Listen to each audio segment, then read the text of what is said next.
Hello everybody, very good morning to all of you. Thank you for watching my video on Old English. Okay, हम first video में old English के बारे में discuss किए थे आप सबके सामने। आज हम उसी को थोड़ा हम दूसरे एज में लेकर जाएंगे उसी वीडियो को। ये फर्स्ट पार्ट था ओल्ड इंग्लिश, जैसा कि हम आपको बताए थे।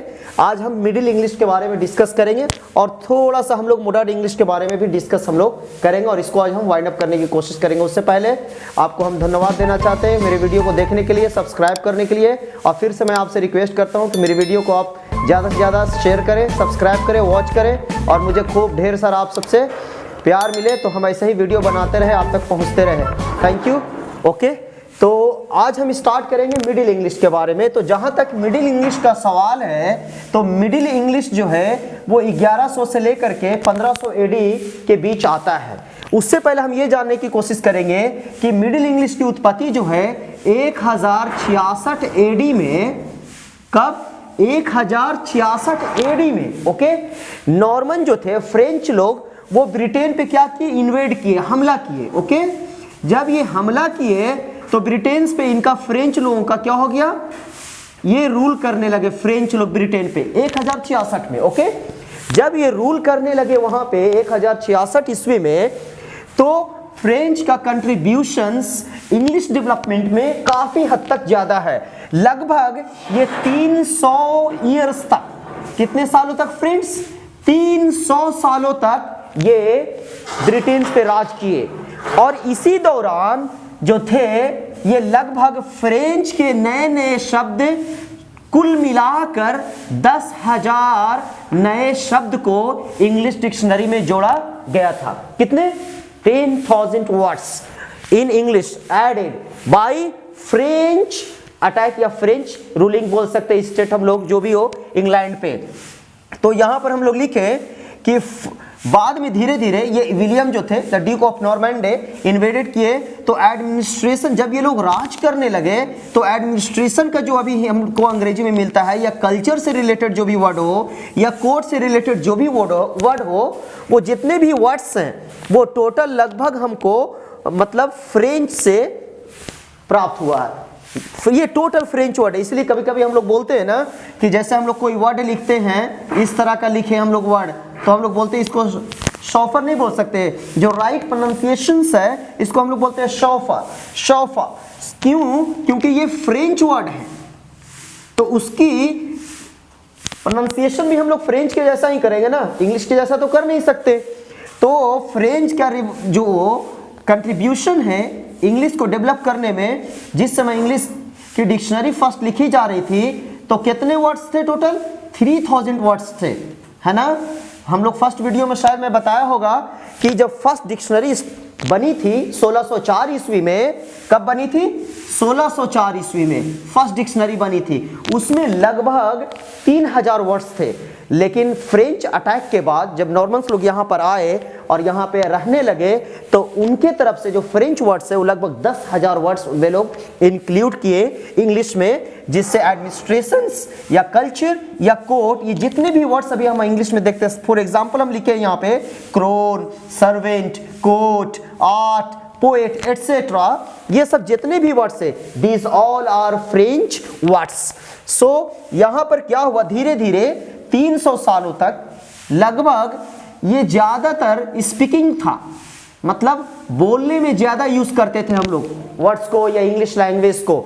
लेकिन उसी दौरान लिखने में बहुत कम ही इसको इस्तेमाल किया जाता था।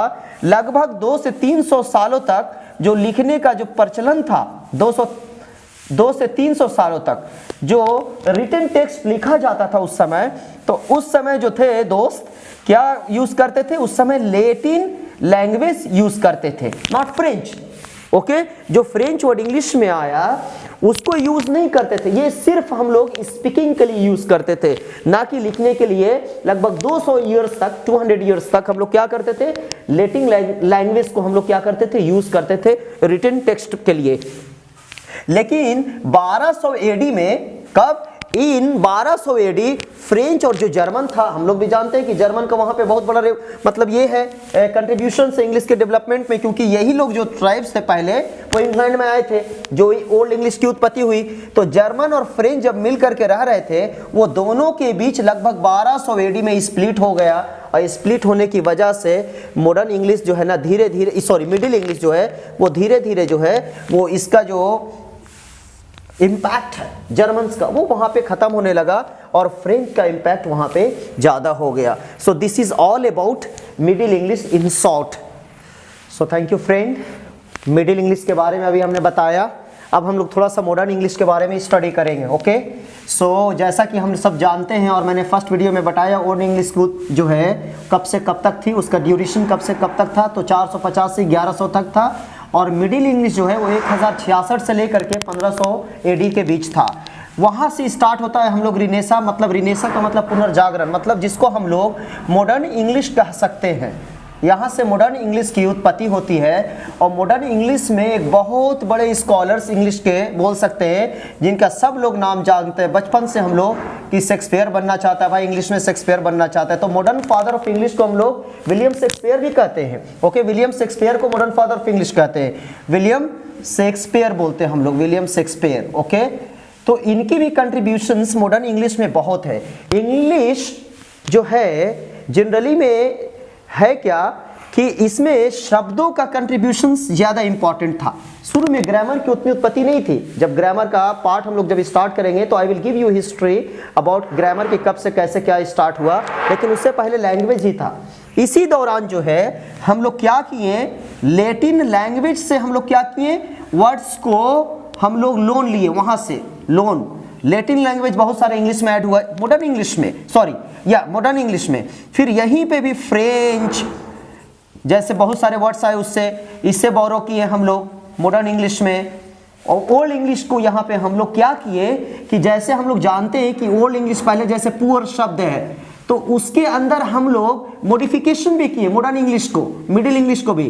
पुअर ऐसे हम लोग लिखते थे, लेकिन अब हम लोग इस तरह लिखते हैं। सो अच्छा लिखने के लिए कि स्पेलिंग एरर्स कम हो, तो हमने ओल्ड इंग्लिश को मॉडर्न इंग्लिश में जो कन्वर्ट किया, तो अभी हम लोग को थोड़ा दिक्कत नहीं होती प्रोनाउंस करने में या फिर उसको बोलने में। जैसे रिच हम लोग पहले लिखते थे तो रिच इस तरह लिखते थे, लेकिन अभी हम लोग रिच इस तरह लिखते हैं। ओके फ्रेंड्स, तो इसी तरह शब्दों की, जैसे हम लोग फर्स्ट वीडियो में बताए थे कि हैज को हम लोग इस तरह लिखते थे, इस तरह हैज होता था, लेकिन अभी हम लोग इस तरह लिखते थे। उसी तरह बहुत सारे शब्द इंग्लिश में हैं जिसकी पहले ओल्ड इंग्लिश में जो राइटिंग स्किल्स थी वो काफ़ी डिफरेंट थी, लेकिन अभी राइटिंग स्किल्स जो है वो काफ़ी डिफरेंट है, जो हमें बहुत आसान लगता है बोलने में भी और उसको लिखने में भी।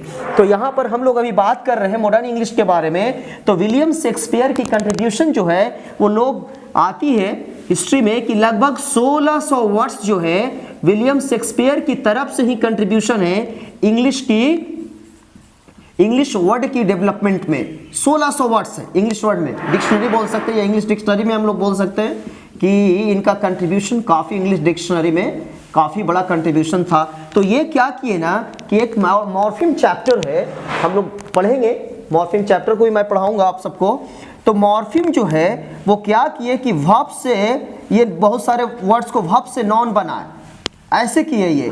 फिर बहुत सारे शब्द को क्या किए, नॉन से ये एडजेक्टिव्स बनाए या एडजेक्टिव से नॉन बनाए, मतलब एक शब्द से अनेक शब्द बनाए, क्या कर करके ये जोड़ करके बना है। चेंजिंग नॉन इनटू वर्ब्स, जैसे नॉन को क्या किए वर्ब्स में चेंज किए, बहुत सारे ये नॉन्स को वर्ब्स में चेंज किए, वर्ब्स को नॉन में चेंज किए।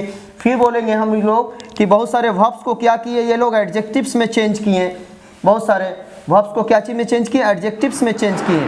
मतलब मॉर्फिम को यूज़ कर करके ये काफ़ी शब्द की उत्पत्ति किए। लगभग उसमें आता है कि 1600 शब्दों की ये इन्होंने उत्पत्ति की, और मतलब ये कंट्रीब्यूशन है इनके तरफ से इंग्लिश लिटरेचर में। और यहीं पर हम लोग क्या किए कि लैटिन शब्द जो है उससे लोन लिए, फिर फ्रेंच लोन लिए, फिर यहीं पर हम लोग ग्रीक लैंग्वेज से भी हम लोग बोरो किए, जहाँ पे ज़्यादा से ज़्यादा अंग्रेजी में हम लोग वर्ड यूज़ करें। अभी प्रेजेंट में इंग्लिश में लगभग हम लोग अगर बात करें तो 7,90,000 वर्ड्स आते हैं इंग्लिश डिक्शनरी में, जो अभी हम लोग पढ़ते हैं, प्रेजेंट ऑक्सफोर्ड हो या कैम्ब्रिज हो, कोई भी यूनिवर्सिटी में। तो मॉडर्न इंग्लिश को हम लोग ये विभिन्न हिस्सों में बांट करते हैं। एक रिनेसा कहा जाता है 1500 से लेकर के 1600 के बीच में, फिर वहां से स्टार्ट होता है न्यू क्लासिकल पीरियड हम लोग 1600 से लेकर के 1785 में, फिर रोमांटिक पीरियड 1785 से 1832 में, फिर उसके बाद स्टार्ट होता है फ्रेंच विक्टोरियन एज जो 1832 से 1901 के बीच चलता है, फिर एडवर्डियन एज आता है जो 1901 से 1914 के बीच चलता है, और फिर जॉर्जियन एज आता है जो 1910 से 1936 के बीच ये चलता है। ये हम लोग मॉडर्न इंग्लिश को लगभग 1 2 3 4 5 6 पार्ट में हम लोग क्या करते हैं, स्टडी करते हैं मॉडर्न इंग्लिश को। सो अब हम लोग क्या करेंगे, थोड़ा सा हम ऑब्जेक्टिव टाइप का आपको इंग्लिश बताएंगे कि कौन सी डिक्शनरी के सबसे पहले का डिक्शनरी के पिता कौन है।